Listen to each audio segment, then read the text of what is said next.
Hello friends, ನಾನು ವರ್ಷಿಣಿ ಗೌಡ. ನಮ್ಮ ಪೇಜಲ್ಲಿ mention ಮಾಡಿರೋ ಥರ ನಾನು ದೋಹಾದಲ್ಲಿ ಇರ್ತೀನಿ. ನಿನ್ನೆಯಿಂದ ಫ್ರೆಂಡ್ಸ್ ಫ್ಯಾಮಿಲಿ ಎಲ್ಲ ತುಂಬ ವರಿ ಆಗಿದ್ದಾರೆ ಆ್ಯಂಡ್ ಅವರು ಕಾಲ್ ಮತ್ತು ಮೆಸೇಜ್ ಎಲ್ಲ ಮಾಡಿ ಕೇಳ್ತಿದ್ದಾರೆ. ಸೊ ಹಾಗಾಗಿ ನಾನು ಅಂದ್ಕೊಂಡೆ ಒಂದು ಕ್ವಿಕ್ ಸ್ಮಾಲ್ ವಿಡಿಯೋ ಮಾಡೋಣ ಅಂತ. ಇವಾಗೆಲ್ಲ ಇವತ್ತು ನಾರ್ಮಲ್ ಉಂಟು, ಬಟ್ ನಿನ್ನೆ ಸ್ವಲ್ಪ ಜಾಸ್ತಿ ಆಗಿತ್ತು. ಸೊ ಈವನ್ ನಿನ್ನೆ ನೈಟು ಮಿಸೈಲೆಲ್ಲ ಪಾಸ್ ಆಗ್ತಿರೋದು ನಾವೆಲ್ಲ ಸರಿ ನೋಡ್ತಿದ್ದೋ, ಬಟ್ ವಿಡಿಯೋ ಎಲ್ಲ ಏನೂ ಮಾಡ್ಕೊಂಡಿಲ್ಲ, ಬಿಕಾಸ್ ಸೇಫ್ಟಿ ಫಸ್ಟ್ ಅಲ್ವಾ. ಸೊ ಹಾಗಾಗಿ ಇವತ್ತೆಲ್ಲ ಓಕೆ ಉಂಟು. ಆಚೆ ನೋಡ್ದಂಗೆ ಎಲ್ಲ ಮೆಟ್ರೋ ಲಿಂಕ್ ಬಸ್ ಎಲ್ಲ ಓಡಾಡ್ತಿದೆ, ಮತ್ತು ಫುಡ್ ಡೆಲಿವರಿ ಪರ್ಸನ್ ಎಲ್ಲ ಓಡಾಡ್ತಿದ್ದಾರೆ. ಕ್ಯಾಜುವಲ್ ಆಗಿ ಯಾರೆಲ್ಲ ಕೆಲ್ಸಕ್ಕೆ ಹೋಗಬೇಕು ಅವ್ರು ಹೋಗ್ತಿದ್ದಾರೆ. ನಮ್ಮ ರೂಮಲ್ಲಿ ನಾನು ಮತ್ತು ನನ್ನ ಫ್ರೆಂಡ್ ವರ್ಕ್ ಫ್ರಮ್ ಹೋಮ್ ಇದ್ದೀವಿ, ಬಟ್ ಒನ್ ಆಫ್ ದೆಮ್ ಅವಳಿಗೆ ಕರೆದಿದ್ದಾರೆ.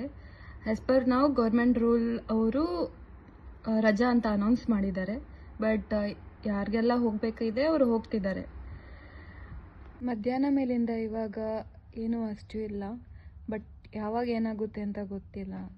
So just I want to say that pray for us.